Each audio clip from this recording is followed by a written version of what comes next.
Hello.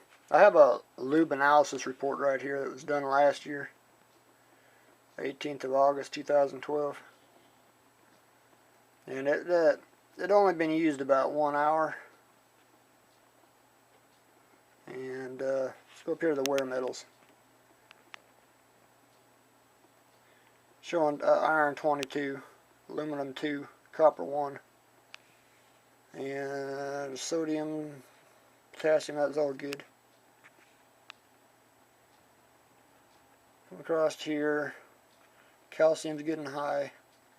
Phosphorus and zinc is excellent. So this sample looks perfect, right?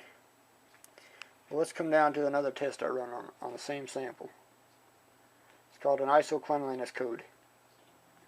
It's based on 4 micron, 6 micron, and 14 micron respectively. It's showing a 20 at 2017. Anything above 17, 15, 13 is abnormal. And keep in mind, this oil only had like 1 hour of runtime on it since it was changed. Look at this, 9,500 particles in a 4 micron size. And keep in mind, this is in a quarter teaspoon amount. It's not a gallon.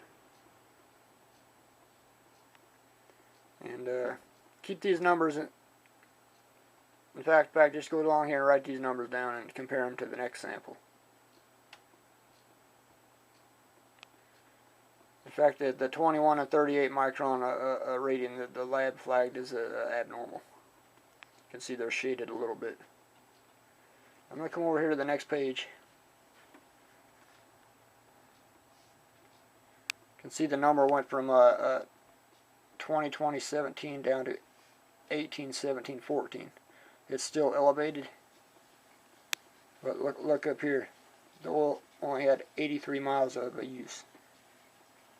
It should be near perfect, and it's at levels that would suggest it has 300 hours on it or more, and possibly in a dusty environment.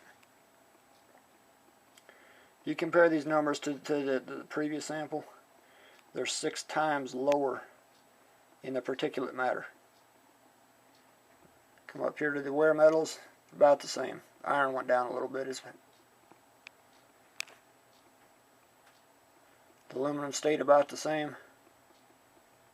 Copper's up just a little bit, a little more lead.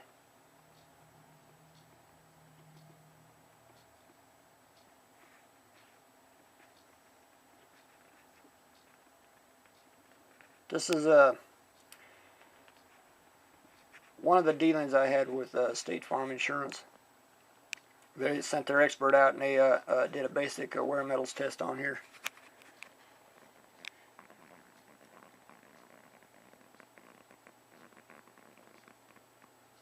Since the iron was within normal limits, and aluminum, copper, and lead had very low levels, they said there was nothing wrong with this fluid. But yet, when I run a different test on it, it showed very high levels of dirt contamination, which State Farm denied ever happened. And I don't jive their philosophy.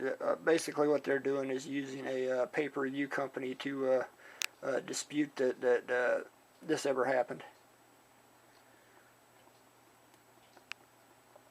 And anytime they hire one of these companies, the companies are being paid by the insurance commission to write claims that favor the insurance. So therefore, as a consumer, with my comprehensive policy, they've just decided to dismiss it, said it never happened, but yet this number here, 2017, was reduced to 181714 simply by changing out oil that had 1 hour of use on it. I mean, it doesn't really take a rocket scientist to figure out that something's not right here. If this never happened like they said, then these numbers would be consistent on every sample. And I had similar results in another vehicle I tested. It had 5 oil changes, and the only way I could get this particulate matter out was to install a secondary filter. And it looks like that's what I'm going to have to do to this one too. But I went by the tire and lube center at Walmart the other day, and they told me it would be $80 to change the oil. And they don't even have a filter for it.